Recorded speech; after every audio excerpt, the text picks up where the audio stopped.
Hey, what's up, everybody? It's Aaron with HEX Life Style. So, in episode 20, I sit down with my buddy Coop of CoopCappsCloset. If you're not following him on Instagram, it's at CoopCappsCloset. Now, his knowledge of the industry and his ability to entertain his audience and give back to his audience is absolutely taking Instagram Live by storm. Now, in episode 20, we sit down and we talk a little bit about that. We talk about industry trends.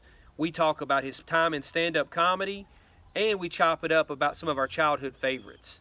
So grab a drink, sit back, and enjoy episode number 20 with my buddy Coop of Coop Caps Closet.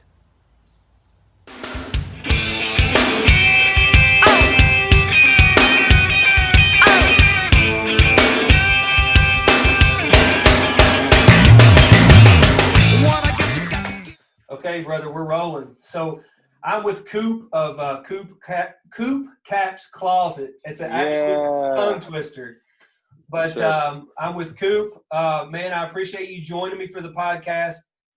Just to give you a little idea, I'm super excited. I saw you pop on. I know you've only done a few lives, but I saw one of your lives, and I remember I jumped in it, and you were just, I may have even been your first one that you kind of promoted or whatever, but I just started following your Instagram page, and I hopped on one of your lives, and I was like, man, this guy, the way you were describing things and the stories that you were telling and things like that, I had to have you on the podcast, because I was like, there's so much more behind this guy, I think, than just, the reselling of vintage clothing and things like that. So thank you for doing this. I appreciate that. For sure, And man. Yeah, thanks for having me on. let's jump in straight in. So give the audience, the people who may not know you, give the audience kind of an idea of who you are, where you're located, and that kind of thing. Sure. So people call me Coop. I should say the homies call me Coop. I am out in Minneapolis, Minnesota right now. I'm from Orange County, California. I've lived in Minnesota for about 8 years now. I have a little shop out here in Minneapolis that I sell wholesale out of, and then also high-end type stuff as well. So yeah, man, that's I'm repping Minnesota now. With COVID, I'm not really in California at all since this has gone down, but hopefully soon I'll be able to keep popping back and forth. So that's a major culture shock. I can only imagine, from going from the west coast of California. What area of California did you say? Orange County, so Orange like the County. beach cities. Yeah. Yeah, so going from Orange County to Minnesota, the culture, everything is probably way different. But how do you even adapt to that winter? Yeah, well, honestly, you don't. I never have, and I dread it, and I'm dreading it now because it's already getting into fall and the temperatures are dropping into the, high 50s, sometimes 40s at night.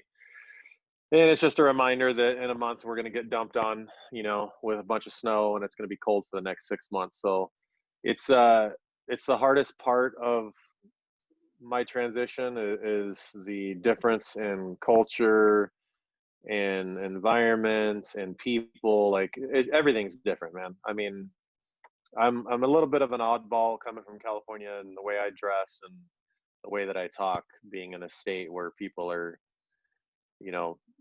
bringing up the fact that I say the word rad and dude, and they haven't heard it since the 80s. It's very weird when that's Yeah, like commonplace in California. You have 60-year-olds saying dude. yeah, yeah.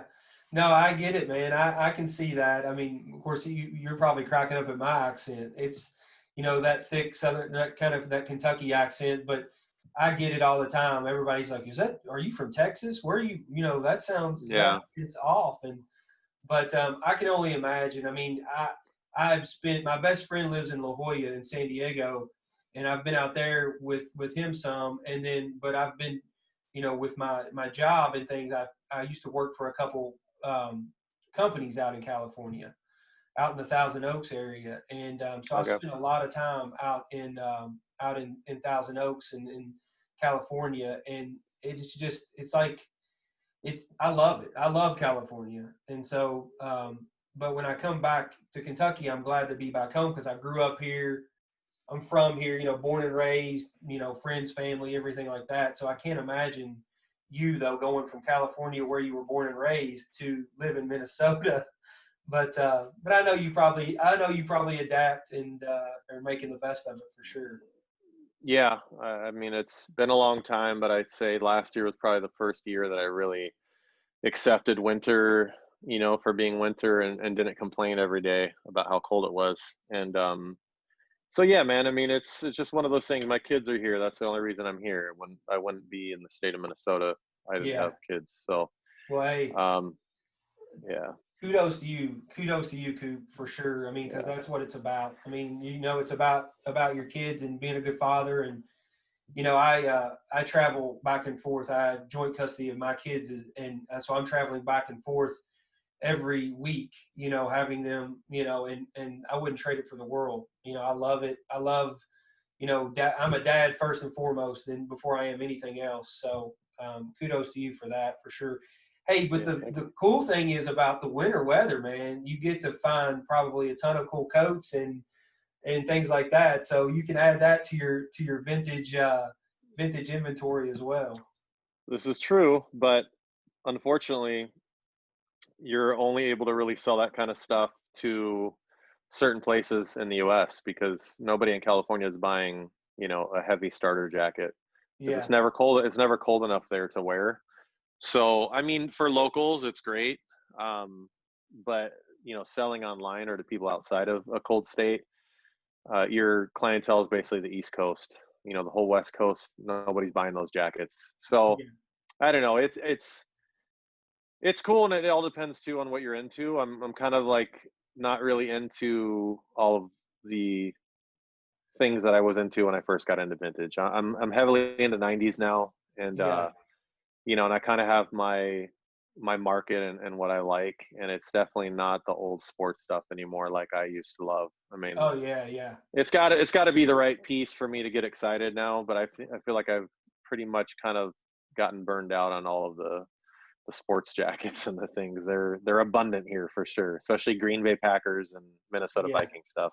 Yeah, I can see that. I mean, plus, I don't know how old, what your age is, but for me, I lived through that era of starter jackets and as a kid, and it was cool. The nostalgia aspect was cool for a while, but then all of a sudden, I'm tired of trying to get them and flip them and resell them and things like that. Because you're right, there's a lot easier to sell a cool T-shirt than it is a starter jacket, because it is very seasonal.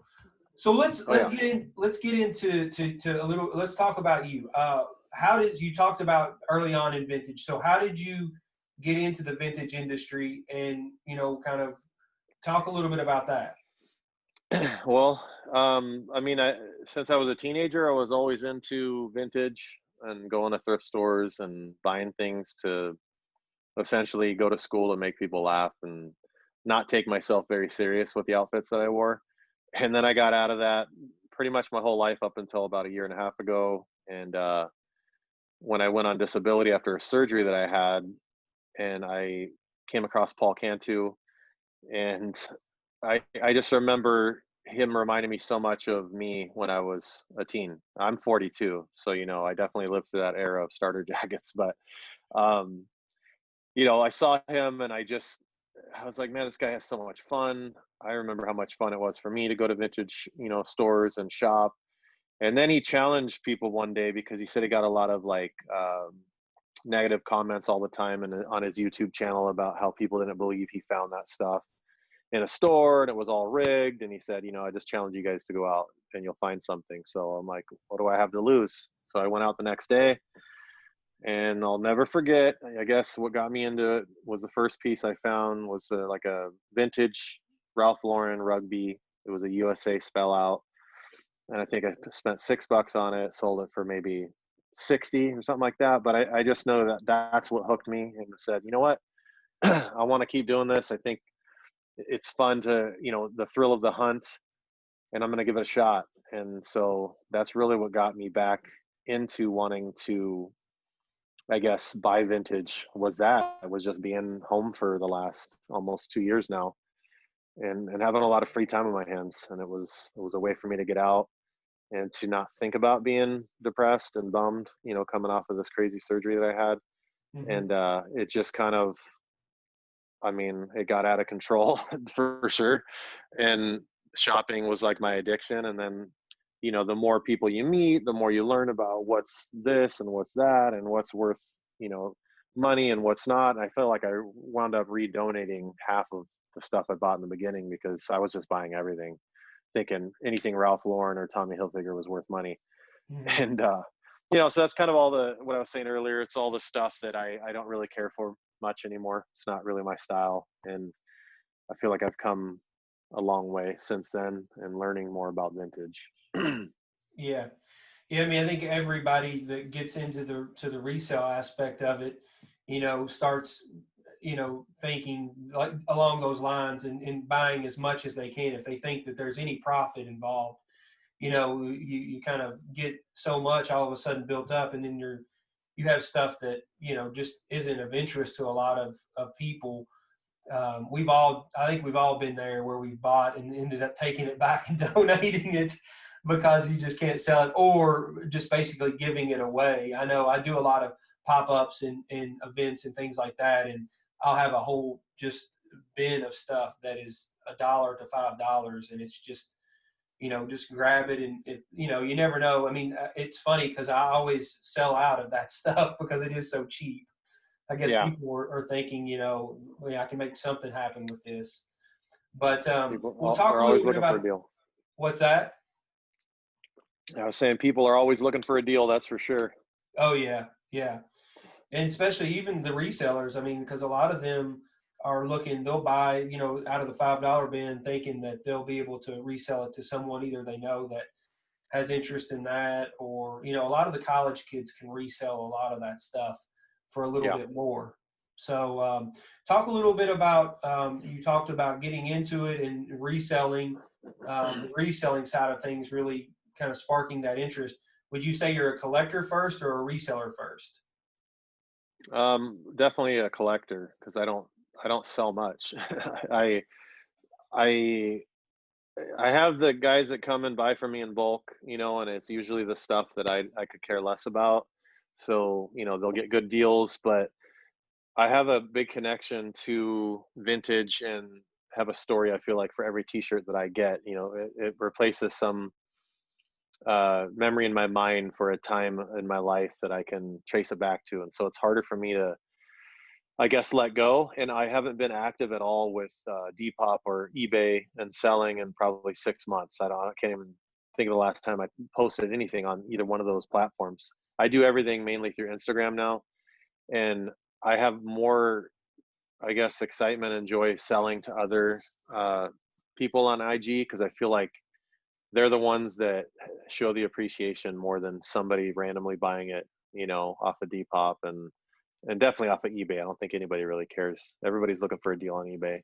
Yeah. So, yeah, man, I definitely, it was very hard when I opened up my shop to sell at all because I kind of had a hoarder's mentality almost where, it meant something to me to the point where I could care less if a person, you know, if I walked away from $500 for a t-shirt because it just meant that much to me to keep. So I'm trying to get better at that because I mean, the whole, goal is to obviously go into business for yourself and not have to ever work for a corporate company again or anywhere for that matter. And the only way to do that is if you sell stuff. So I've gotten better at it, but it's still really hard, like I said, for me to let go of a lot of things like this t-shirt in particular. I mean, everybody's wanted this anytime. I've worn it a couple times and every time people are like, oh, sell me that shirt. But I mean, this show is what got me into comedy, what got me on stage to do stand up. And I don't know, man. It'll always hold a special place. I'll probably die with this shirt, like I don't think I'd ever sell it, even though it's probably only a $120 t-shirt. Yeah. It's worth way more to me than that. Well, I don't blame you. I mean, I've had this conversation with numerous people, and that's the thing. I mean, the cool thing is we're always looking for shirts that that sparks some type of memory of our past, or really kind of has a story behind it. And I'm the same way. I mean, I hold on to that stuff, and it's not that it's super valuable, or that I think it's going to be worth so much more in the next 5 years. It's more along the lines of it has value to me from a memory standpoint, you know, and that's Yeah. the value to me. So I completely can relate to what you're talking about. So talk a little bit about, you just mentioned, you know, you opened up a whole nother can of worms here with the stand-up comedy. So talk about that. So you do stand-up comedy, or have you done stand-up comedy in the past? Yeah, I mean, that started in high school, and my junior year, actually, I'd say my sophomore year, and then junior year, I transferred high schools, and it's like I feel like my theater and comedy just blew up, and I was selling out shows where kids had to actually pay to see me perform. My junior year and my senior year, both times, and being the new kid, it was just pretty crazy experience that I got that much acceptance for just being who, you know, I was and who I aspired to be, which I thought I'd be in entertainment. I thought I would be a famous, you know, stand-up comedian. But so when I graduated high school, I went to LA and I did the whole stand-up comedy. And, you know, I guess if I was to toot my own horn, the greatest thing that came out of that was um, the fact that I got so much love and support. I don't think I ever had one show that wasn't sold out. And this was pretty cool confirmation to me that, you know, I had something special going on, that all these strangers are now paying to come see me, you know. And so that was really fun, man. But unfortunately, I got sidetracked with women and dating, and not one girl ever supported what I did, because they were under the impression if I did make it that I would no longer want to be with them. I mean, just I listened to the dumbest things, you know, in the relationships that I was in, and I stopped performing, man. Like, I just got too consumed with dating and chasing after things that just didn't make, you know, they didn't get me to where I wanted to be. And that's definitely one of my biggest regrets in life, is that I didn't keep pursuing my comedy, because I was meeting everybody, man. I was going on auditions all the time, and I just, with the things I was being told, you would think of you'd keep pursuing it, but I don't know, man.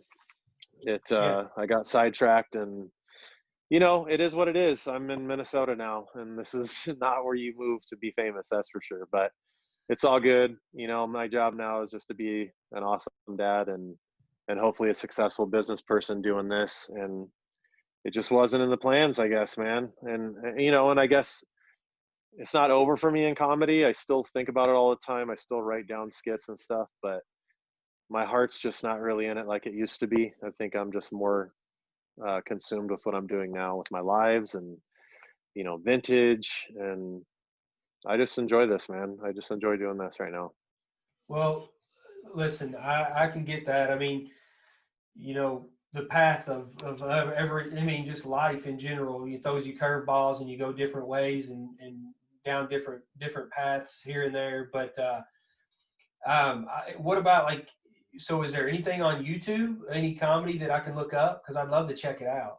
Yeah, I love comedy. So I have everything recorded, but nothing. I've never put anything online, because YouTube wasn't even really a thing when I was doing it. I mean, we're talking, I graduated in 96, and I yeah, was performing until probably 2006, and everything was bring your camcorder or bring a cell phone. But yeah, actually, yeah, I don't even think, no, not bring your cell phone. There was no cameras on cell phones yet. But yeah, everything was recorded. So I've never done it. But I mean, Jim Carrey was my biggest influence growing up, and I mirrored a lot of what he did in terms of impersonating, and that's what I was known for on stage. Was I loved impersonating people. And it's funny because I hate it. I hate doing stuff in front of one person.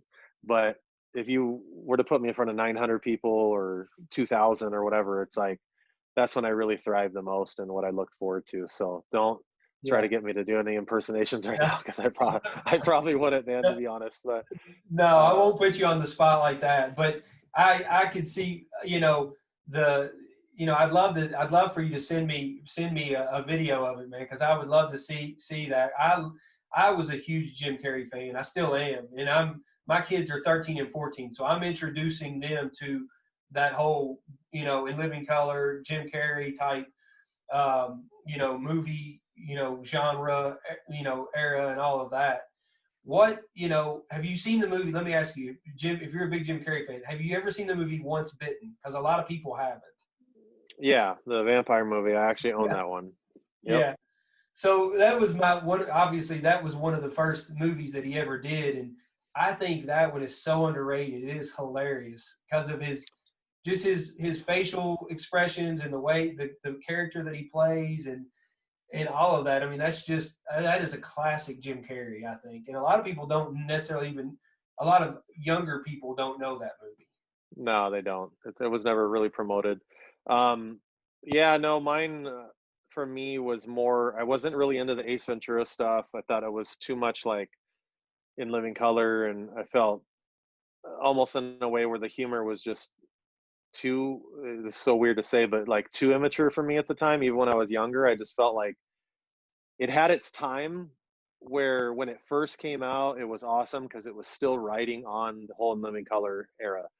But then as years went on, like I can't really watch those movies anymore. I can't watch Ace Ventura and laugh out loud. But the ones that I can are Dumb and Dumber, Liar Liar, like those types of roles where they were semi-serious but with humor as well. I appreciate those films way better now than I did back when they actually came out. Yeah, So it's kind of weird. It's a weird transition, but I guess that's just getting older. Things that you thought were funnier when you were a teenager just aren't that funny anymore. But yeah, um, in a way, he's kind of like Will Ferrell.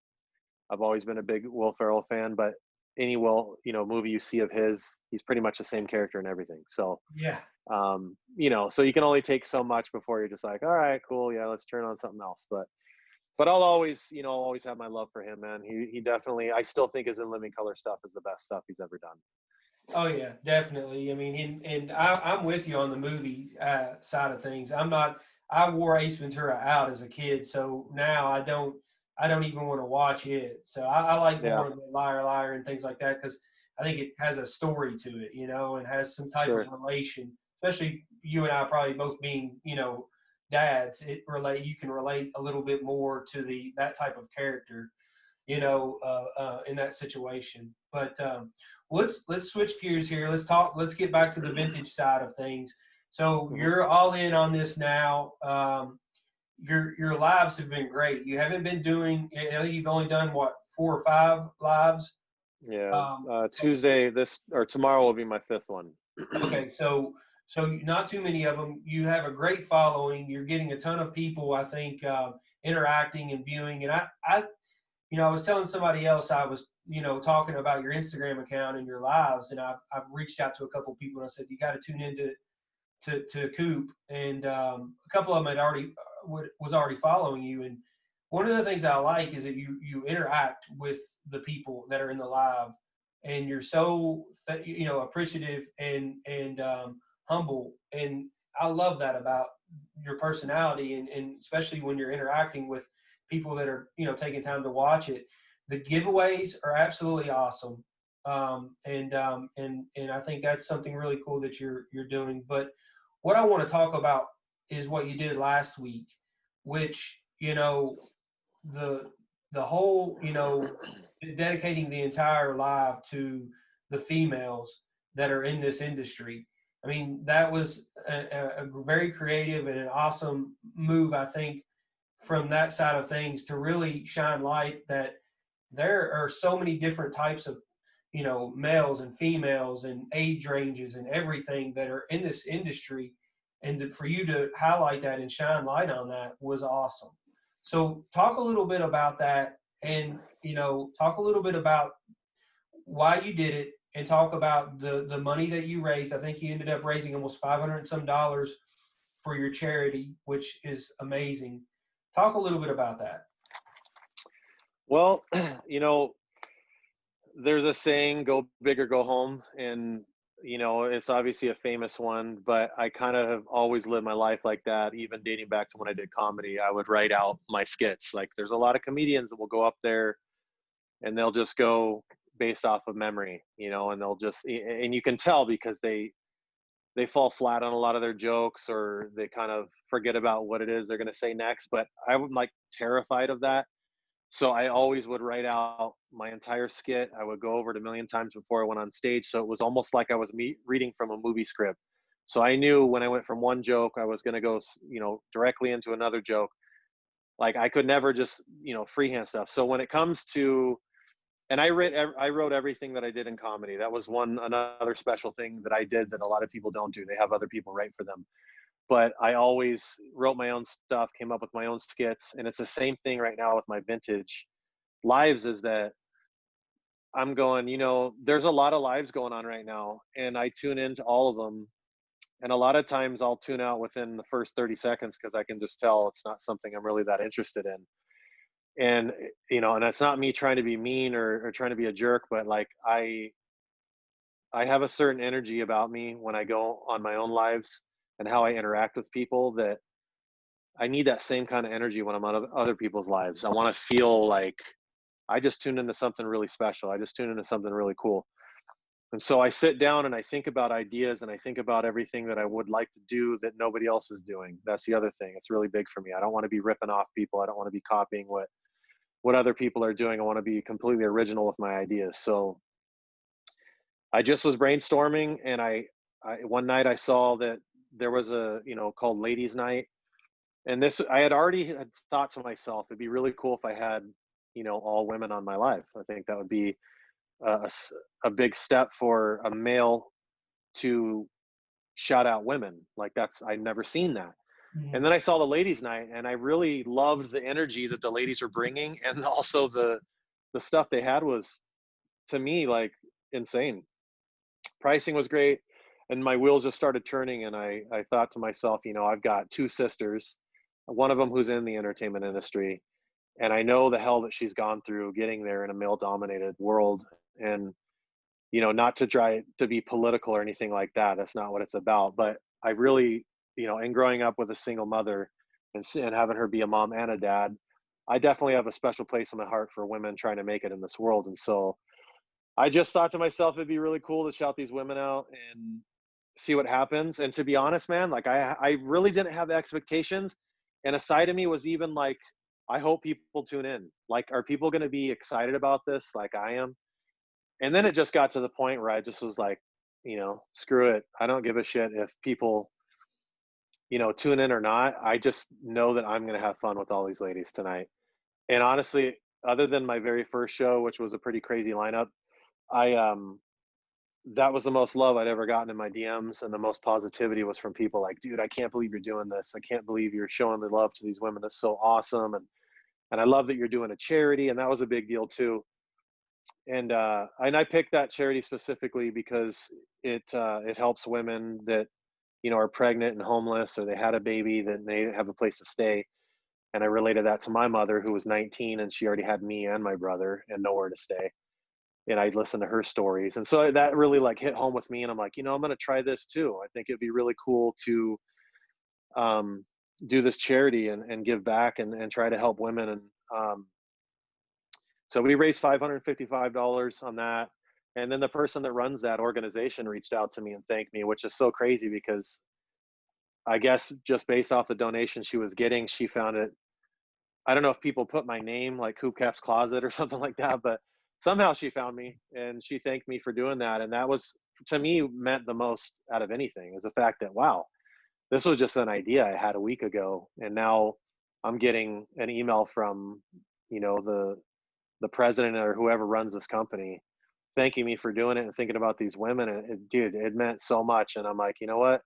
Maybe I'm onto something, man. Like maybe this is something that I should continue to do, not just with the ladies, but incorporate in my other lives. And so I'm really kind of toying with that idea a lot lately.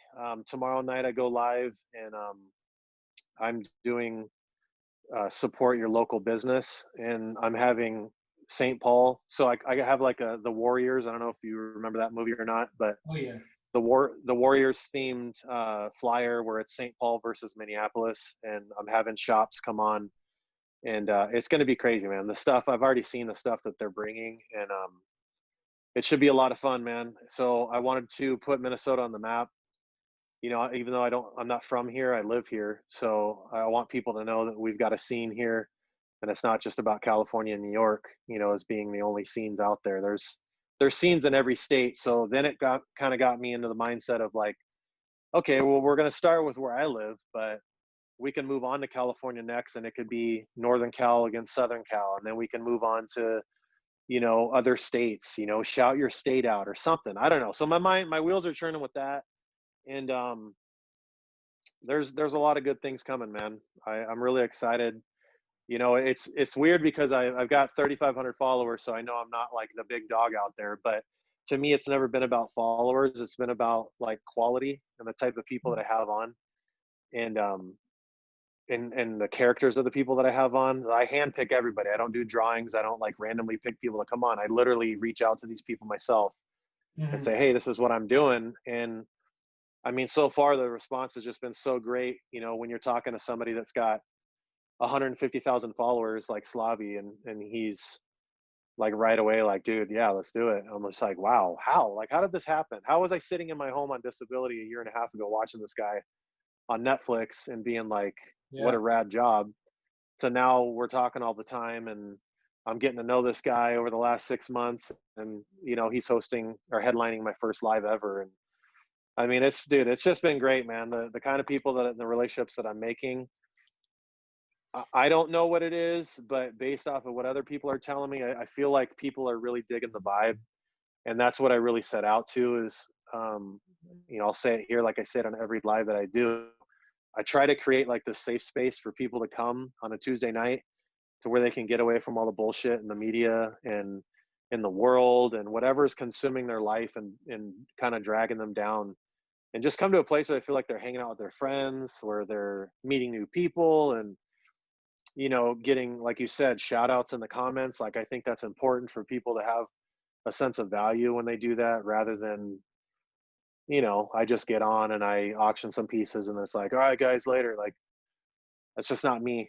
I want to make everybody feel like they're a part of it when they're on. And, you know, I'm just getting started. So I really look forward to where I'm going to be in the next 6 months, a year. I mean, there's no telling, but so far it's been awesome, man. Well, I mean, I think, you know, I'll just kind of tell you my thought on it. I mean, I think a lot of it is a couple of things. Your personality and your approach, like you said, is really good. And, you know, you talk about like hopping on people's lives, and within the first minute, you're just, you know, if you want to be there, if you don't. And it's almost like these lives, or the way I view these lives is almost taking the time as you would watch a show that lasts 30 minutes or however long. You know, if you're going to invest that time, which for me, time is very valuable, one of the most valuable things for me. So if I'm going to invest the time to watch something, I want to learn, or I want to be entertained from a standpoint of, you know, laugh or really be, you know, into what they're talking about or the knowledge aspect of it. And you're probably geared that way as well. And for yours, here's what I can tell you about your lives. You can definitely tell that you've put thought behind it. It's planned out. There's a structure to it. And when you have that, it just, things flow better. It, you know, you pull people in. I think people are get more invested in that aspect of it. You know, the fact, and then, you know, I'm a firm believer in what you're doing as far as giving back, and getting people involved to give back, and giving things away, and making it fun for the viewers. You know, the more that you do that, and the more that you give back, and the more you invest in, you know, the people that are investing in you, obviously it's going to continue to grow, you know, at a very fast rate, I think. And then, you know, the reaching out to Slobby, and becoming friends and stuff. That's what this business is about for me, at least.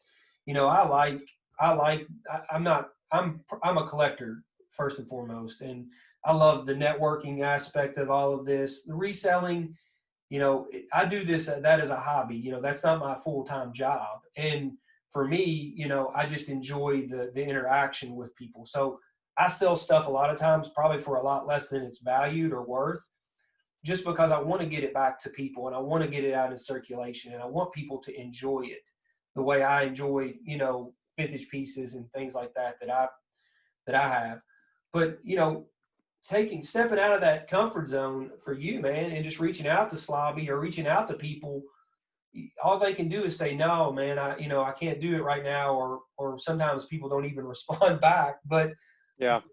the fact that he did and he took that time, that just says a lot about him as a person. And for you to have that relationship now and create that, that's just on probably a name that, the general public know in this industry. I've had interactions with people that have a lot of followers and things like that on Instagram, and it's amazing to get to know them as a person. And I think that's the cool part of all of this. That's what I love about this industry. There's so many different people, there's different types of people in different walks of life, and everybody has a story, so that's kind of why I created this podcast. So to hear yours is really cool. So I appreciate you sharing some background around that. Talk a little bit now about some of the positives, talk about some of the positives that you see in the industry and some of the negatives that you see in the industry. Talk a little bit about that. Well, I think the positives are that I feel like vintage is really kind of being put on the map bigger than it ever has before, in terms of, it was been about hype beast for a really long time and people buying name brand, and now people are spending more, the same, or more on Disney t-shirts as you would get a Supreme t-shirt for, or excuse me, these other brands that I guess I don't really back. I wear one brand that's newer, and it's Nike, because I just like the Travis Scott Nike collab that he always does with them. But other than that, man, you'll never see me, in any kind of hype beast type clothing. It's just not my style. You'll catch me in a pair of Vans probably every day of the week, but um, I own a nice collection of both Nike and Vans. But so the positives to me, are that they're the fact that, even though COVID sucks, it's creating um, this path to relationships you would have never had without it. I mean, people weren't going live when COVID was going, before COVID. People were just doing strictly selling or doing auctions on their Instagram, and you never really got to know the person behind the page. And so I think that's one of the biggest positives going on right now, is that so many people are going live. You're starting to finally see the face on the account and get to know these people's personalities, and also decide whether you want to mess with them or not. I mean, there's definitely some people out there that you kind of go, oh, whoops. Well, I'm kind Yeah. of hoping this person was a little different, but it's whatever. It's whatever people, whatever floats their boat. Some people like it. I'm older, so I don't always want to tune in and hear about how everybody's high out of their mind and drunk or whatever. Like, that's just not my style. Um so anyways, but I would say those things are positives for a lot of people. I think that the negatives, in my opinion, are that I feel like there are a lot of people out there that kind of let stuff get to their heads, and maybe do it for clout, or maybe do it to look like, I don't know, like they're, you know, uh, I don't know if the passion is so much behind what they're doing in terms of their love for vintage or the t-shirt they bought. It's more Mhm. about like, yeah, I can get that shirt. Like, I've got the money. They're like flexing basically. But Yeah. I've seen that quite a lot. Um, and I think the only other real negative is that I think there's a lot of passive aggressiveness out there with people. And I wish that people that had issues with another reseller or whatever would just go to that person rather than start firestorms online or in their stories. I see that, and it's like, dude, this is why I don't want to work for a corporate company again. I worked for T-Mobile for 12 years. You Mhm. want to talk about gossip, you want to talk about a company where you heard everybody's life story, go work for a cell phone company, because you'll hear it all. And I want to get away from all that drama. That's why I'm doing my own thing. But I guess it doesn't really matter where you go. It's the same everywhere. But I just try to stay out of it and surround myself with positive people. That would be Yeah. my best advice on that. But yeah, man. So I'm not sure if that's the answers you were looking for, but No, man. I mean, that's hey, no, that's perfect. I mean, that's your thoughts, and I couldn't agree more with what you were saying. I mean, I think I'm 41, so I think, when I hop on a lot of these lives and stuff too, I'm interested in the shirt, or I'm interested in what they're showing and what I can, but for me, I'm not getting a lot from it. Like I said, I want to be either entertained or learn, and I'm not either. So I'm not entertained by what's going on so much, and then the knowledge really isn't there. It's just that, hey, I know that this Disney shirt sold for $300 or $400 last weekend on a virtual, flea or something, and they don't know really the backstory of it or the history of it or things like that. And I'm with you.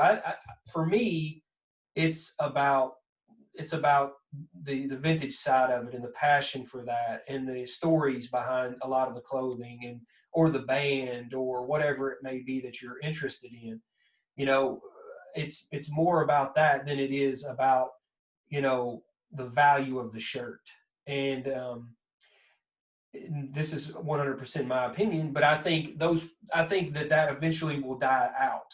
That there will always be people coming up that look at it from that standpoint of the value of a shirt, or I paid $150 for this shirt and I'm selling it for 170. I'm making a $20 profit, which makes 0 sense to me from a return on investment standpoint. But like you said earlier, it's about having that and flexing and all of that from that standpoint.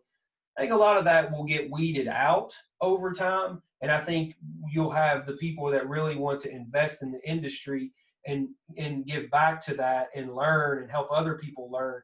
There's a lot of people in this industry that have that outlook. And I think that those will be the people that are going to be here over the next few years.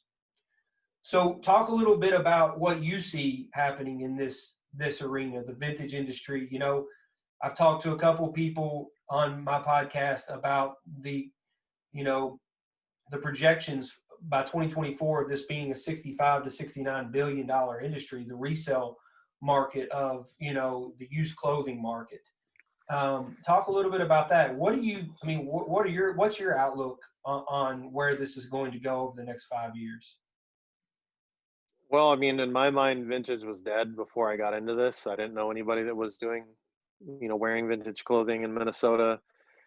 I hadn't heard about it from anybody in so long. So in this way, I felt like there was this resurgence right when I got into it, but I didn't realize there was already entire communities that were doing it. So I guess it never really went away, but based off of the last, I'd say about a year and a half now that I've been doing it, to see the progression of certain genres like Disney, Marvel stuff, even the snack tees, which I think are going to be the next big thing personally. I feel like I've seen a lot of celebrities or just TV hosts wearing vintage t-shirts that, even though you may not like it because you don't think they really appreciate the whole vintage side of it and they're just wearing it to wear it for fashion, it doesn't matter. Actually, what it's doing is it is, in my opinion, a positive for us, because it's, how are you getting Travis Scott to wear vintage clothes when that guy can afford anything? Like, he could literally buy anything he wants to wear. He's choosing to put on a vintage t-shirt, and the next day that vintage t-shirt goes up 3 times in value. Like, I love that aspect of vintage. I feel like the more and more people keep repping it like they are on TV and whatever they're doing, that this is going to be the next big thing, and that people aren't going to care so much about wearing, name brand. And so where are we going to be in 2024? I don't know, but I don't think I personally believe that the market's going to necessarily go down for Disney, or that it's just a fad right now.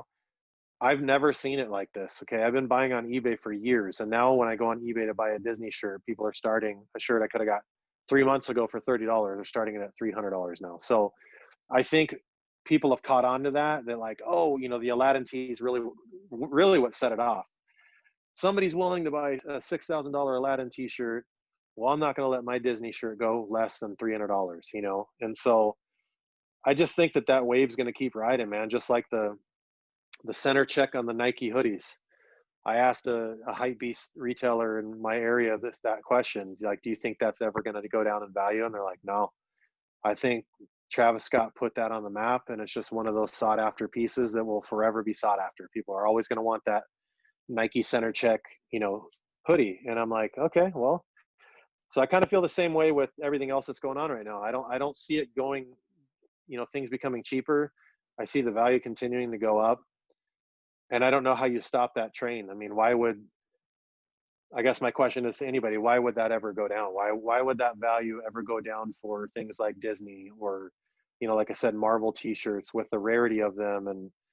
And just, I think right now, if you really dissect this, like kids growing up in the 90s, the reason everything's going up so hard right now is because now those kids that were 4 to 8 years old in the 90s are, in their early 20s, and the nostalgia factor is hitting them now. Mm-hmm. All that Disney, Lion King and Cartoon Network, all that stuff. It's the same for me when I see anything from the 80s. I'm like, oh my gosh, I remember when I was a kid and I was watching G.I. Joe all the time and Mask and Mr. T. So like anytime I see stuff like that, I go bonkers for that. Early 90s stuff, same thing. But I think that's really what's going on is you've got late 90s, early 2000s kids finally, getting older and remembering when they were kids and they watched all those TV shows, and now they want them, and now they're willing to pay all this money. So I don't know, man. I feel like it's just going to keep going up in value. I think in 2024, I guess I haven't looked that far ahead, but I can see this not going away. And I hope that really is the case. I hope that things don't devalue. But I know that was Well, a really long answer. I think too. I mean, what they even if they do drop a little bit, I think you'll move into something else that Right. I've seen over the years. I mean, I go all the way back to the '90s to when a lot of the alternative bands they all wanted the '80s rock band T-shirts. So they were wearing all of the '80s hair band T-shirts. They were wanting all Yep. the punk band T-shirts and things like that. So those were huge. Those and I've seen a wave and it keeps coming back. I mean, the NASCAR tees are doing really well right now and popping. Those were big 2-3 years ago. They had a huge surge, come up on the NASCAR, and then it kind of died off a little bit, and now it's starting to come back. So I think you'll start, like you said, you'll start seeing different waves of things. I mean, I can remember 8 months ago, you couldn't sell a Disney T-shirt for 30-40 bucks, and now they've kind of really taken off. I think i think it'll drop a little bit, and the only reason I do is because I think that there's probably some of the rare ones like that Aladdin tee and some of those they didn't make a lot of, but there are a lot of the Disney store T-shirts and the ones that they sold at Disney. They made quite a few of those in that time period. So I think that'll hurt the market a little bit. And then talk about this though. This is what I'm really kind of worried about. So for people who really understand vintage and love vintage, and the people who can afford things like celebrities like Travis Scott and things like that, they're going to buy a $200 or $300 T-shirt because they want the original, they want the fade, they want the wear of how it feels. Not the average person who's maybe following a trend or just wanting to be in fashion. The problem that we're running into is there's a ton of people making reprints of a lot of these shirts and selling them for very low money, 10 to 15 bucks, at like your Walmarts and your Myers and things like that. What do you think about that? Do you think the reprint market's going to hurt this industry? I don't think it has so far.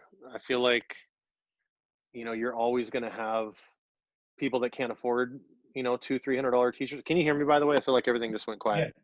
Yeah, no, I Okay, can you hear sorry. me. Um, okay. Uh, I mean, those are going to be middle school, high school kids that are going to be buying the reprints. I think anybody that really cares or loves vintage is going to be willing to, save money or trade a t-shirt for the shirt they really want. So I don't know. I don't think the reprints are ever as good as the originals anyways. I don't really see that being a big deal. I do, however, see people making like one of 50s and then selling those as basically like a limited run and still being able to get 100 to, $200 for. I don't really see an issue with that as long as they're promoting it as that. But if they're promoting it as like this is real vintage because they printed it on a vintage t-shirt, I think that's BS because that's false advertising and it's fraud, and I don't want to Yeah. work with people like that. But no, man, I don't really care about the reprints. I don't look into that kind of stuff too deeply because you also got to remember when you're selling reprints in a Walmart or something, they do one run. They don't reorder. Mm-hmm. So they'll have 10 t-shirts and that's it. They're gone. And then you got to go to the next Walmart and see if they still have that same shirt in stock. But I had a clothing company in 2002. I know how all that worked. I could never get, it was rare that I was able to get items that sold out within a day for people to reorder that same thing because they were already like, you know what, do you have any new designs? We want to move on to the next thing. And so it's very, very seldom that you get a major retailer to reorder the same print. It's usually like a one-time thing, and then when it's gone, it's gone. So I don't think that really affects the market too much, to be honest, man. And it's really up to us as resellers to be promoting our pages and to get the word out there. And that's another reason why I don't do Depop and eBay anymore, because if somebody were to buy something off of one of those sites and you ask them, where did you get that? They're going to say Depop. They're not going to say, I got it from CoopCappsCloset. But if you Yeah. promote your own brand and you're selling your own brand, you're making your own website, which I'm building right now. I got it from CoopCappsCloset. So Yeah. then the word of mouth gets out there. But yeah, man, no, I'm not really worried about that, to be honest. Yeah, well, I mean that's good. I wasn't aware of them only getting a certain amount, so that makes sense, and that's good to know for sure.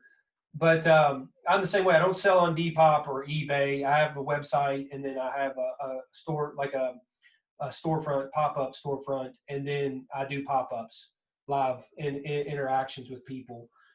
So I'm with you. I like to promote the brand and interact with the customers and everything from that standpoint. So I'm not a big fan of Depop and eBay either. So let's get back to kind of the personal side of things. What do you like to collect? Um, I mean, the heavy collecting right now is going towards snack teas for me. Um, I'm always on the lookout for anything Arnold Schwarzenegger or Jean-Claude Van Damme related. I like horror teas, but I'm really on the hunt for double XL more than anything because I'm a big guy and I can't really wear any XLs. Yeah. Um, but snack teas are really my jam right now. I put a lot of money into those in the last, I'd say, month and a half to 2 months. Are you trying to collect like snacks that you had as a kid growing up, or what?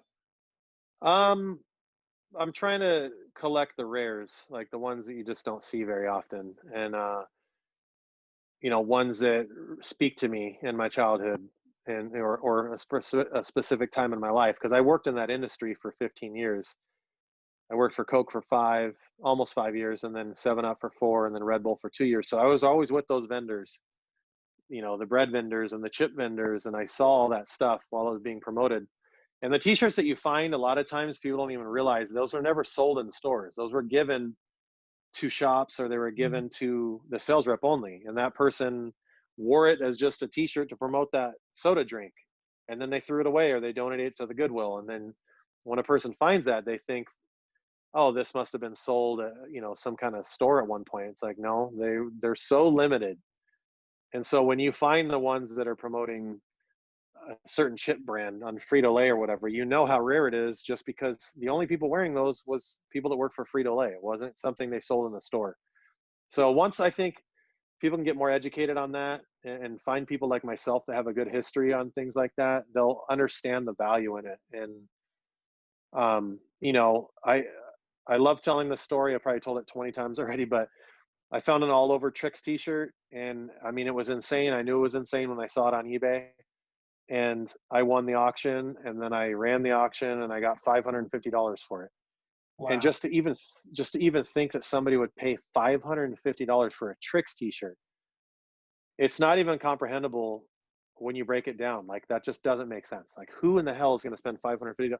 Well, you know what? I'll tell you who. Somebody that really meant a lot to. Somebody that probably had trick cereal every day of their life growing up. That could have been their favorite cereal from the age of 4 till They were 20. I mean, I don't know, but clearly it was worth whatever that person was willing to pay for it. And Yeah. that's another thing I'll always tell people too, is it's like, I may tell you, a shirt that I want 300 for it and you pay me 300. And then a week later you find out that same shirt sold for $600 and you go, wait, what the hell? There's such a big discrepancy in price. Why did that person spend 600 and, I only spent 300? Well, again, because that person, it meant that much to them. They were willing to spend that $600. It doesn't necessarily mean it's worth 600. It probably is worth 300, like I sold it for. I Yeah. had that situation happen with me where I sold a shirt for way less than what another person had just bought it for, because they went and searched the person I sold it to, and then that person resold it to them, but they tripled what I sold it to them for. And I'm like, what the hell? Well, I don't think it was really worth that much, but I knew the backstory and how much it meant to that person. They had tattoos on their body, dedicated to this movie. And and then it made more sense. And I was like, you know what? I can't hate on that because, it's worth whatever somebody's willing to pay for it. So that Tricks t-shirt selling for $550, probably not worth $550. I thought it would sell for 300, to be honest. But there was a lot of people that it meant a lot to them, and more power to them, man. And that's what I love about vintage. I love seeing people get excited about something that means something to them, and they're not just doing it to look cool. Yeah. And anyway, so Well, that's what this is all about, man. I mean, that's like I said earlier, getting it in the hands to the person who has a memory or can relate to the shirt. I'm with you, man. I think the snack tees they're already, extremely popular. People like the Heat Broker and has been a collector of snack tees for a while. And I think now people are starting to take notice of that. But I think what you said earlier, the rarity of some of those shirts is what I think, in my mind, makes them more valuable, because they were only given out to, like you said, people that, either worked in the store or sold the product or promoted it and, stocked the grocery stores and things like that. So I'm with you on that that standpoint. And I'm always, that's why I'm always a fan of, like, I like the older tattoo shops and things like that. I like to find a lot of those because they only printed up, 100 to 200 of a cycle for that one specific tattoo shop. And right. the graphics and the ink and the stuff, the a lot of the tattoo shirts are hand drawn, by one of the artists there. So I like the rare things like that as well. And then, of course, like t-shirts like this, I'm a big music guy, so I love a lot of the music tees of more of the rare bands that, didn't print a zillion. Like, don't get me wrong, I love Nirvana and love the Nirvana tees, but there's a million of them. And, there's some of the bands that only had a few good 2 or 3 albums that were really, really good. They printed up a selection of shirts. And I like a lot of tour shirts and things like that because of the rarity of them as well. Well, I want to give an example of a really dope snack tee. If this was in like an XL, would probably go for, I would ask, no less than 200 Oh on yeah. something like this. But this is a slush puppy. Yeah. And I remember having the machine as a kid. Unfortunately, this was sold to me as an extra large, but it's extra large in the kids. That is So it's tiny. technically like a small for women's. But I mean, single stitch, the colors are insane. It brings you back to the colors when you were a kid at Oh the yeah. same time, because you could date the Fruit of the Loom tag. And I mean, it's just, this is why I love snack teas, because, it brings you back to a really good time in your life. And, and I just think that right now they're still kind of slept on. I can still go on eBay all the time and find them for 20 bucks, 25 Yeah. bucks for something I really want. I always notice those are the shirts too, where people always say, make me an offer. And it's like, don't be afraid to make an offer, make an offer.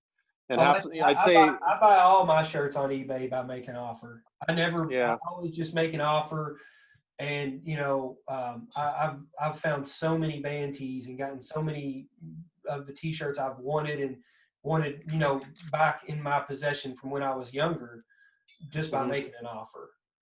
But, yeah, the snack tees, I agree, man. I think they're getting ready to take off, and it makes sense because the nostalgia aspect is of what it for the snack tees, I think, is going to be what it was for a lot of the sports and the nostalgia aspect of the things from a kid, the Jordan stuff and the sports stuff. You're still always going to have those people that want that, but I think people are going to move into more of the memory aspect of something that they had, like you said, every day for breakfast on Saturday mornings.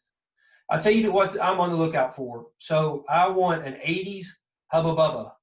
So if you can find a Hubba Bubba t-shirt, 80s, hit me up for sure, Coop. Because good luck on that one, because that's on my list, and you never find them, bro. Like, I know Heat Broker just had a bubble tape, which is really hard to find as well. But Big League Chews on my list, Hubba Bubba bubble gum, and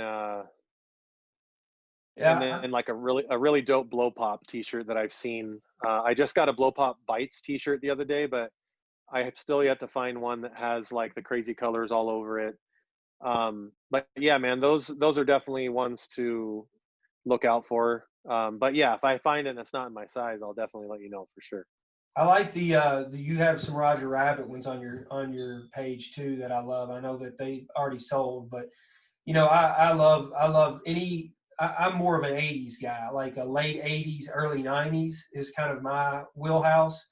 So I love the movies, like Karate Kid's probably one of my favorite movies. And it's not that it was, an amazing movie, but it was the very first movie I ever watched on VHS with a VCR that my dad had purchased, as a family. We all sat down, and I can remember watching Karate Kid. And that movie just has stayed with me ever since. So, I look for things like that. Obviously, the odds of finding a Karate Kid promo t-shirt is, I can't imagine. Or you can find them, but they're usually made for the youth. They didn't really make them in adult sizes because they didn't think adults would want a t-shirt like that. It was kind of geared towards more towards kids. Yeah. It's funny you say that though, because Slavi said that's his favorite movie as well, and then he gets all emotional thinking about it.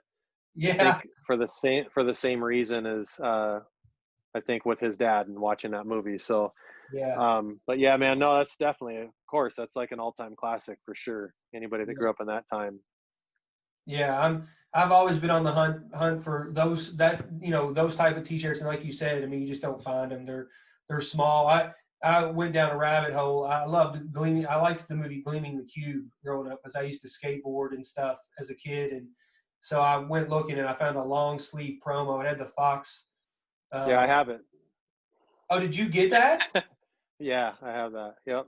Yeah, so I saw it on eBay, and I think it ended up going for quite a bit. And if you're the one that bought it, I won't. No, I didn't get it on eBay. I got it into the World Vintage, sold it to me. Oh yeah, yeah. Yeah. So no, I've definitely got it. That's a classic. Long sleeve. Yep. Oh. Yeah, so I saw that one, and that's another movie that I just absolutely loved as a kid. And you can't find it. You just can't. Like I said, I saw the one was up for auction on eBay. It went much higher than I would ever pay for a T-shirt, just because, I just can't justify it. But yeah, so that's awesome, man. That's awesome that you have it. Is it your size? Yeah. No, because I can't wear, like I said, XLs in the 90s or 80s are really like a large. Mm-hmm. I'm 6'6" and 260 right now. I have lost 13 pounds in the last week, which is pretty rad because I started a new diet. So props to me. I'm just kidding. Awesome. But no, I'm trying to lose weight because I want to be able to fit into XLs again. And at a time I was able to wear larges, but I don't want to get that skinny again. But no, I like my shirts in extra large for displaying. Yeah. Anything under that, I'm not really a fan of, displaying because it's just too small. But it was more, again, I'm a collector before anything. So it was more of like, I need to just hold it in my hand and see it in person. And then I'm usually ready to let it go to another collector, somebody that wants it that much. I was that way with the Ninja Turtles Bonkers candy collab that I just recently had. I didn't want to sell it at all. I mean, it wasn't XL, it was a big XL.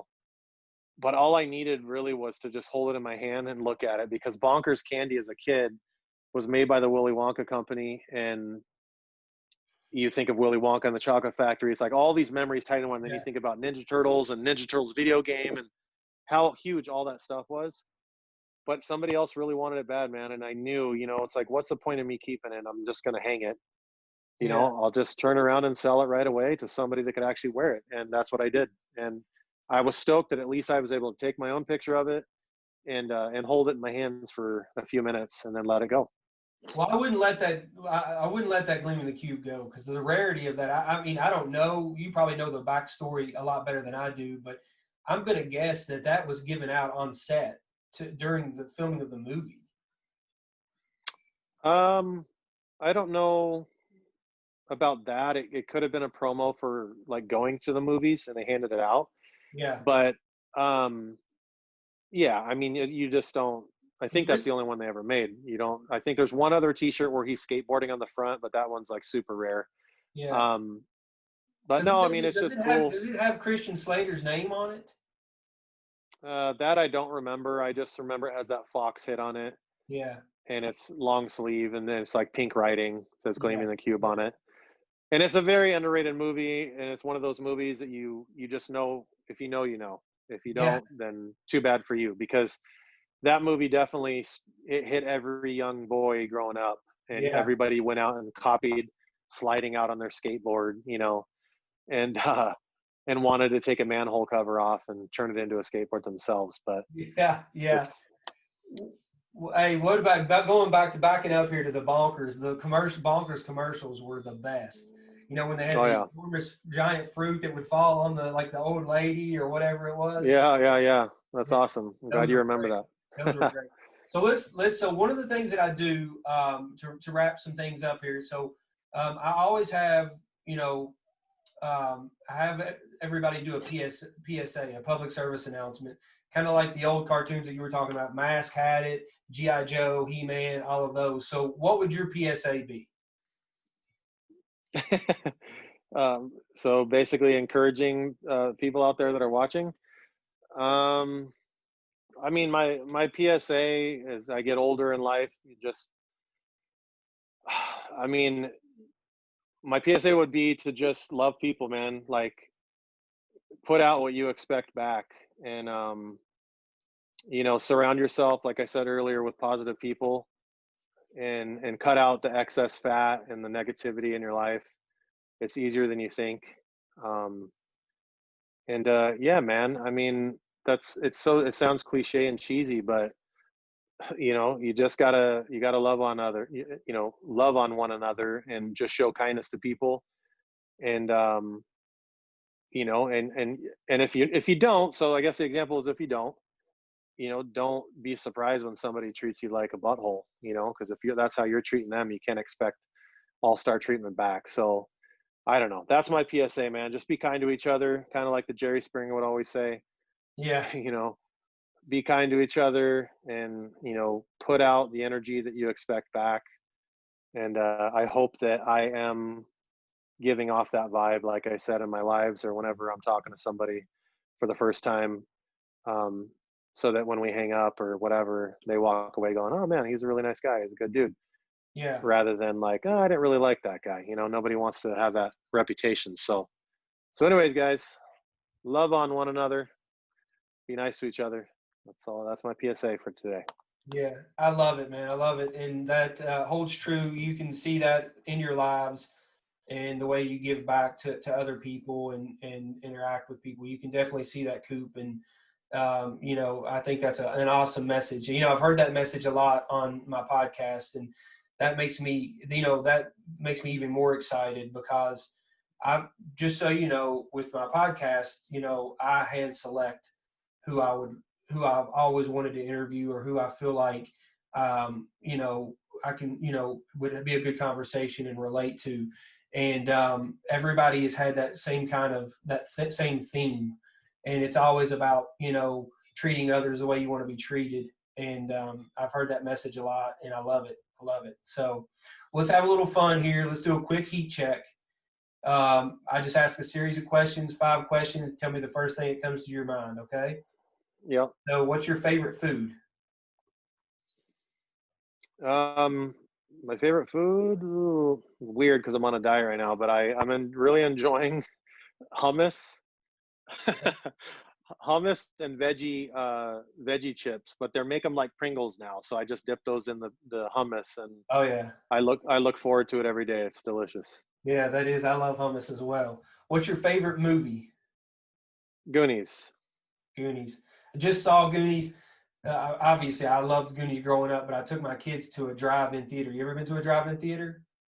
Not that I can remember. No. Yeah. So Always wanted to, but I don't think I have. yeah, so we just went because the theaters were closed up. So there, we went in the car to the drive-in theater and we watched the Goonies, and so that was a lot of fun. Nice. And what's your favorite like band, musician, rapper? Favorite band? Stone Temple Pilots Okay, and Pearl Jam, Red Hot Chili Peppers. okay. Um, if we're just talking about mainstream, I'm into all kinds of genres, but in terms of rap, it would be B.I.G. is my favorite of all time. And then the Beastie Boys and Run DMC. Dude, Uh, I and think I'm not 100%, but I think you're my brother because yeah, that's exactly my list, man. I mean, I'm a diehard. I'm a huge Beastie Boys fan. So nice. I try to collect and get a hold of anything and everything Beastie Boys related. But Yeah, I got a dope one you might like. I just got a Israel tour, so everything's written in Hebrew on the T-shirt. It's pretty dope. oh wow, is Yeah, it? you can tell. You could tell it was probably a parking lot T-shirt, but it's single stitch. It's got a faded tag. It's definitely old. I think it's dated like 91 or 92. But Send yeah, that to it's me. sick. Send that to me if Yeah, it's I'll send a picture. for Yeah, sure. for sure. Yeah, I'm in Stone Temple Pilots, Beastie You've Boys, seen that. all that. Oh man, Yeah, that's an OG concert flag. yeah, See how that's it's orange with crazy. the purple. Yeah, yeah. Pretty dope. Wow, I knew you and I were gonna click for some reason. I'm a like I said, I'm a diehard Beastie Boys fan. I mean, just probably wear people out on my Instagram page because I put way too much Beastie Boys stuff on there, but it's something I like and I'm passionate about. So what's your favorite TV show of all time? Oh man, that's a real tough one. But it'd probably be what I'm wearing on my shirt right now, man. I think I looked forward to in Living Color. Well, okay, so now another one popped up. I don't know if you remember the Wonder Years, Yeah. but the Wonder Years was definitely one that I watched all the time in Living Color. Um, and I mean, just really all those classics, dude. Like I watched everything. I was a big TV head, big movie head, and but the ones that really stand out to me that give me the warm fuzzies would definitely be in Living Color, which I still watch almost daily on YouTube. I'll watch like a clip. Yeah. Um, and then the Wonder Years, though, man, that one has like so many good memories for me. Um, I just I'm got a with you. really dope Wonder Years T-shirt, and Really. didn't even know they were out there, but I'm really stoked that I found it. And then, yeah, man, I don't know. I feel like I could literally talk to you for the rest of the night about TV shows, but I'll just go with those for right now. Well, how about this? We'll do another podcast and we'll just hash it out about TV shows and music. If you're cool with that, movies, TV Yeah. shows, music, because I could talk forever about that stuff as well. I love the Wonder Years as well. It's probably one of my top five, and probably around the same reasons. Is I can remember watching and laughing in the living room with my family about that show. And watching that show, and then of course now with my son and daughter, we watch it all the time. I mean, they love it. Oh, So, nice. Yeah, the opening Joe Cocker song, like oh that yeah, made it, and then his crush on Winnie Cooper, just like the innocence of it, I think is what I love the most, because it's what I love the most about Goonies, and why that's my favorite of all time. Is I'm not a fan, even though I curse like a drunken sailor a lot of days in my life. I've never been a fan of watching a movie where it's like that. So I don't want to watch a bunch of kids dropping F-bombs all the time and talking about sex and all this other crap. Just never been my style. I don't like that. So the Goonies, even though there's some swearing in it, there's so much innocence in the characters and in that movie that's what I gravitate towards. I love the underdogs. I love everything about that. It's the same thing as Wonder Years. There's just like so much innocence in that show that's what makes it awesome for me. And I don't know if you remember when Super 8 came out not too long ago. Steven Spielberg was one of the producers on there, but the way he casted that movie, I hated it because they were comparing it to E.T. and to Goonies and the cast and kind of the same thing with Stranger Things. Everybody's like, dude, you're going to love that show. Not really. I don't.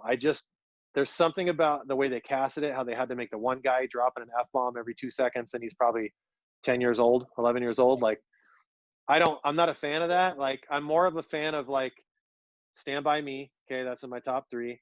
Yeah, I was going to say Goonies, Stand By Me was that way. I mean, there was The Lost Boys. a lot of cussing, Yeah. but a lot of innocence in it too. Oh yeah. The Lost Boys, Monster Squad. Sorry. Monster Squad is probably my second favorite of all time besides Goonies. So it's the same thing where there's so much innocence in those characters. And, in terms of influencing you, it made you want to go out and be like that. That's how you get higher on my rating scales. It's like, how did that movie impact you mentally? Well, I try to be a Goonie every day of my life and find like some hidden treasure or random like fireplace that I can go down.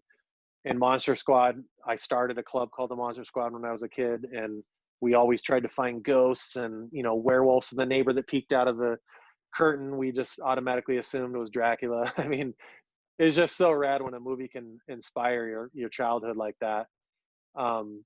So anyways, I don't even know how we got on that subject, but no, and I think I think that I relate to that really too, man. I mean, the TV shows, the movies, all of that. I agree. I mean, there's just something that is so, it takes you back to like that time period growing up as a kid when you watched it, but it still relates as an adult. I mean, we watched Goonies and my son was like, he's like, we'd already seen it. And he was like, it's funny, but it wasn't as good as the first time I watched it. But for me, it was like I had never seen it. Like I was watching it. Yeah. And so it obviously related, I related more to that than my son, did. But then my son will sit there and watch an Adam Sandler movie and he just thinks it's the best movie ever. Yeah, And I agree.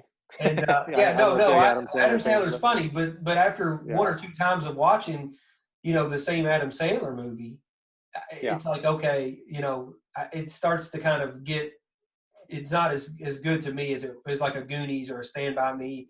Those classics I could continue to watch over and over, even with like the Wonder Years and things like that. Those shows, I could watch them over and over and over. But what is good about Adam Sandler, I'll point out real quick, is he always has a dope soundtrack. He always picks 80s music, and he always casts the same guys in different roles. You are 100% and I think it's rad. Correct. That is the one thing, and I told my kids this because we've been on a huge Adam Sandler kick, and they were like, they love it because it's the same characters playing different people. Yeah. But the music makes it, and to go along with the comedy. So let me ask you that before we move on to the heat check. This heat check has kind of gotten sidetracked, but I love it. So do you think that you relate more to TV shows and movies because of the music that's in them as well? No, movies are by far the biggest influence in my life in terms of shaping my childhood and things like that. But music is probably the biggest thing in my life, if that makes sense. Like, I can relate any song to a moment in my life. And I think it's a blessing and a curse because most music makes me cry. Like, and maybe it's because I'm not in the state I'm from anymore and I'm living somewhere else. So it always reminds me of California or some memory there, or a friend or an ex-girlfriend, or, even my ex-wife or whatever. It's really weird. But music to me is super powerful. And so when you incorporate that into a movie or a TV show, to me, it just makes it stand out that much more to me. Like Goonies, for example, Cyndi Lauper, Good Enough song is just insane. But the score in Goonies, like the dun, dun, dun, dun, dun, like it's all like when they're in the cave, like, as soon as you hear that, that's Goonies. Yeah. And it gives me goosebumps even thinking about it because it's just like everything about that movie, it only got as good as it got, in my opinion, because of the music that they chose. And same with Pirates of the Caribbean. I think I saw that 7 times in the theater when it came out with Johnny Depp, the very first one. Yeah.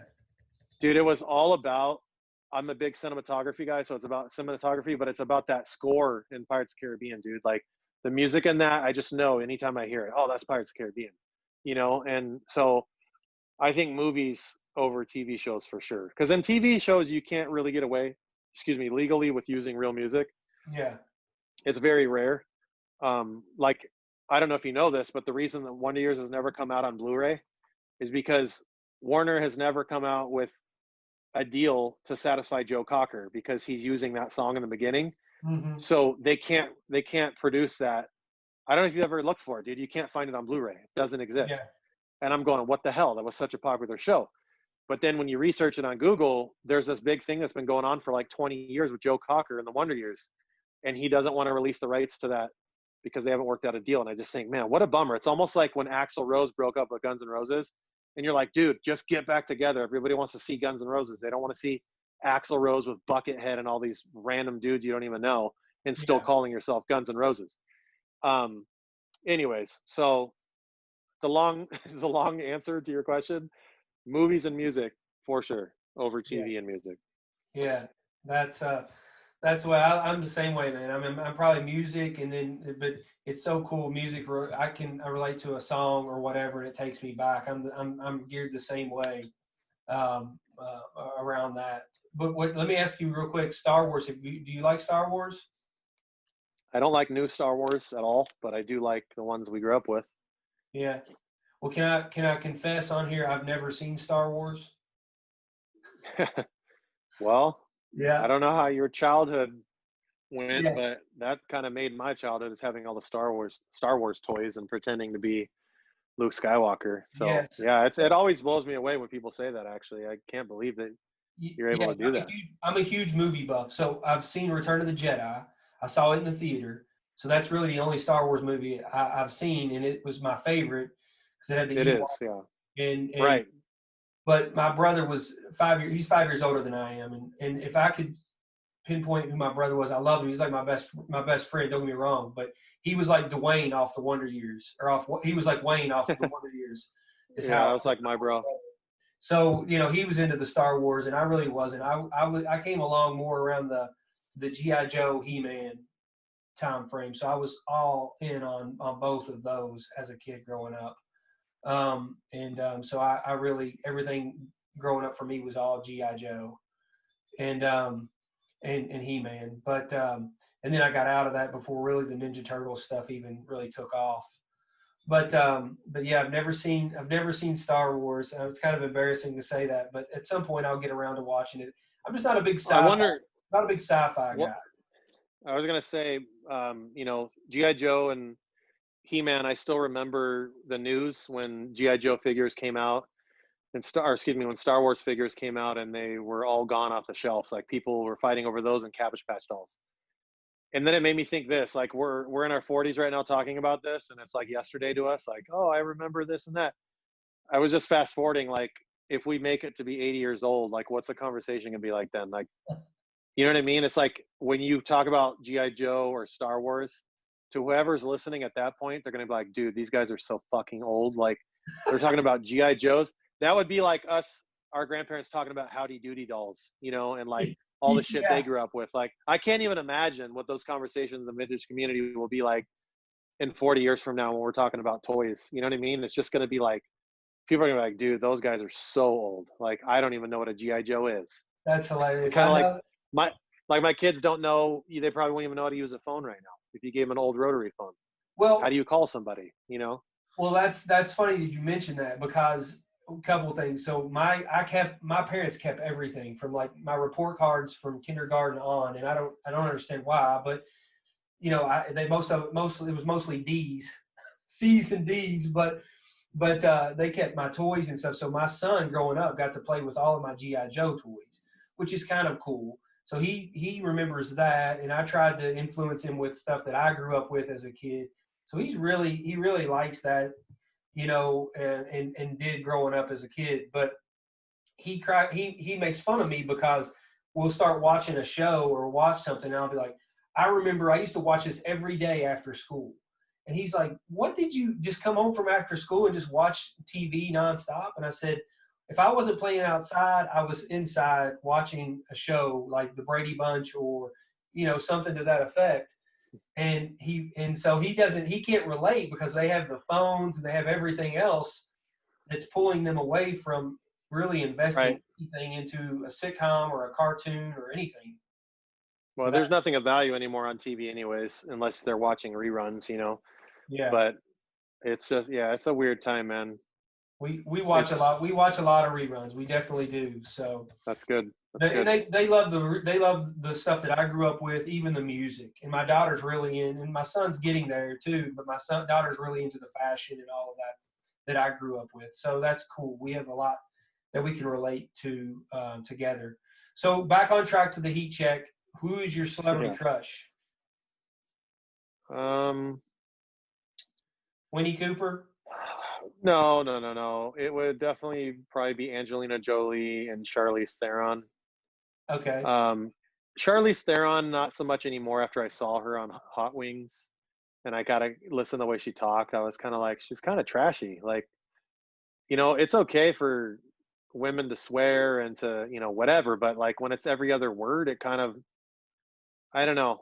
I mean, I get it more if you're younger. Like it makes more sense to me, but she's not younger. I mean, she's Yeah. older, and she was like, it just kind of made me think like if I was in a relationship with her, or I can only imagine whoever's in a relationship with her, those kind of thoughts, like what Yeah. their arguments must be like, because she's pretty strong-willed and like just her mouth. I was just like, wow, I guess I always went off of your character, and you're always so sweet in movies, and Yeah. you know, so, seems so like shy and innocent, but she definitely, yeah, she's a little feisty one. But anyways, if we're going off looks, it would be Charlize Theron and I guess Angelina Jolie. Just something mysterious about her that I've always loved. I saw Yeah. one of her first, I think her first movie ever when I was 17, and I can't remember what it was called. All I remember is she went topless in that scene, and I just was like, whoa, like it was like the first time you'd ever saw boobs, you know. And Yeah. and I just got hooked ever since. Like, and then she did, I think it's called Girl Interrupted, which is Yeah. like super famous role that she She was was in. But phenomenal in that movie. She was great in that movie. yeah, that'd be a rad shirt to get actually. But anyways, yeah, man, I've never. It's funny because I've never been starstruck about women. I'm more uh I'm more into like when I would see a celebrity, I'd just be like, oh my gosh, I can't believe I just met so and so. But I never had like a celebrity crush, you know. Yeah. I don't know, maybe because it's not realistic, Yeah. and I guess that's the only reason I can think why I never put too much time into having a crush on a celebrity, because it's like, seriously, what are the odds, you know? Yeah. Gwen Stefani would be the other one though. She's mine. That's Yeah, I got a funny. rad story about her. I'll share another time. It's too long to talk about now, but Probably mine. She's definitely in my top five. But I'm the same way. I'm not, I'm not big on celebrity crushes. I always ask that question because I find that, especially the age ranges of the people that I've interviewed, the the answer is always different. So it's good to yeah, hear. But well, listen, Coop, man, this has been unreal. We could talk for hours. We're about an hour and probably 30 minutes into this, or 45 minutes into this already, and it's been awesome. So what I'd like to do, man, first just say thank you for coming on. This is gonna be great. So thank you for doing this. It was great talking to you, and I want to go ahead and just down the road, just plan on coming on again because we've got a lot more to talk about for all right, sure. brother. Yeah, man, thank you for having me on. Yeah, I appreciate it. And have a good week, man. Yeah, you too, brother. Okay. Have a good See you. night. I hope everybody enjoyed episode number 20 with my buddy Coop of CoopCappsCloset. We're starting to hear a recurring theme here. Coop's PSA was spot on. Just treat others the way you want to be treated. Treat others with respect, give back to others. We've been hearing that a lot, and I think it's really important, especially in the times that we're in. Just show each other support. Reach out to somebody. Say, hey, I love what you're doing. You're doing an awesome job. I think it can go a long way, especially in the times that we're in right now. One of the things I loved about Coop is when we got to the heat check, we really started talking about things that we had in common from a standpoint of being around the same age, music, movies, TV, things like that. So the end of that was a lot of fun for me, and I'm looking forward to having him on here soon again. I think it'd be a great episode just to talk about music, TV and movies from our era and the time that we grew up. So I hope everybody is happy and healthy. We got a lot of cool stuff coming up. So if you're not following us yet, follow us on Instagram at HEX Vintage Threads and go to hexlifeandstyle.com. Join us on YouTube, Apple, Spotify. Subscribe to those channels. Leave a review, good or bad. We want to hear from you all. Share it with your friends and support us in any way that you possibly can. Now, we've got a lot of cool things coming up. VH1 or HEX Storytellers. We've got a few new episodes of that coming up, and we also have some drinks with friends coming up as well here soon. So we look forward to you all joining us. I hope everybody's doing well, and I'll see you next week. Love you all.